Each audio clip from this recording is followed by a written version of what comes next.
I mean, maybe I am the most unlikely person to succeed in business. I have no experience in business. I have no experience to run a team or to talk to ARS or to do what you need to do for a business.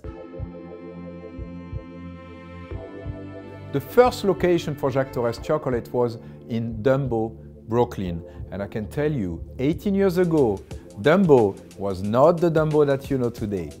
So basically, I was working at Le Cirque, and after all those years working in restaurant and hotel and doing pastry, I want to do something different. I was looking for a space that I can rent, and I find that old building in Dumbo, and I meet the landlord.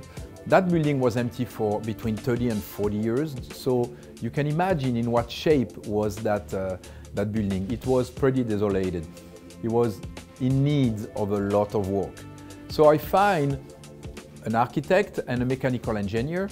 I already signed a lease, I already leave Le Cirque.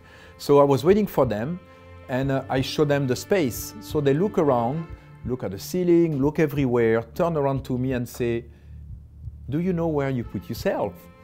They look at each other and they told me, they say, "Look, minimum with no air condition, you're going to invest $600,000. And I look at them and I tell them that my budget was roughly $120,000. That was my retirement. So they turned around and they left. They don't even say yes or not. They just turned around and left. They didn't take me very seriously. I start to be pretty, I don't know, depressed and thinking, oh my God, I left a good job at Le Cirque. What I have is my retirement money. I want to start a business, and already I fell and I'm bankrupt. What am I going to do? I signed a lease for 10 years and I can do nothing in that place. So I went home and start thinking, you know, how am I going to build this place? And you know, in the profession, things go pretty fast and people hear what's going on. It's an interesting profession where everybody is friend and we know other people's problems sometimes. So a friend of mine, a chef from Lake Placid, called me and he told me, he said, "Jacques, I heard that you want to build a little chocolate manufacturer and maybe a little store.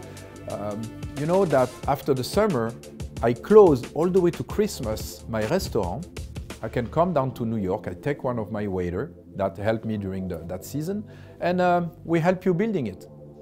So I was a little bit afraid. I mean, a chef, a waiter, myself, but he has a truck. I think the truck was what make it. So I told him, I said, "Look, let's give it a shot." Every morning we start our day at Home Depot.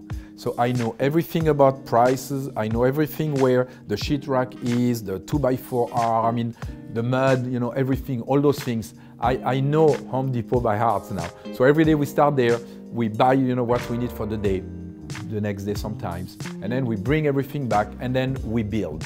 And then we did that for 3 months. We straight up the floor, we put sheet rack on the walls, we put a drop ceiling. I hire an electrician and a plumber. We did all that ourselves.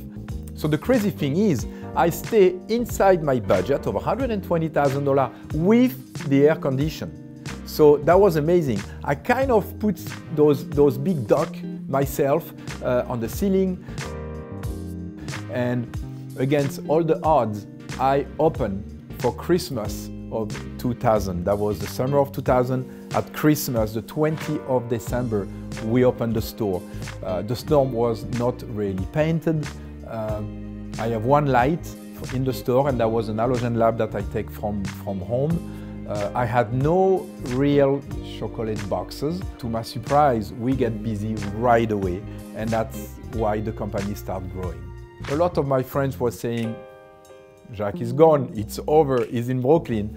And right away, people came to the store and thanked me. "Thank you for moving here. Thank you for opening a chocolate place here." And I was so surprised. "Thank you for coming and buy chocolate from me." I build it, I run it, I make the chocolates, I do all those things. Don't doubt yourself. If you have the energy, if you really want to do it, just do it. Don't doubt yourself. I think that will be my message. Just do it. You know what? If we fail, it's not a catastrophe. Do it.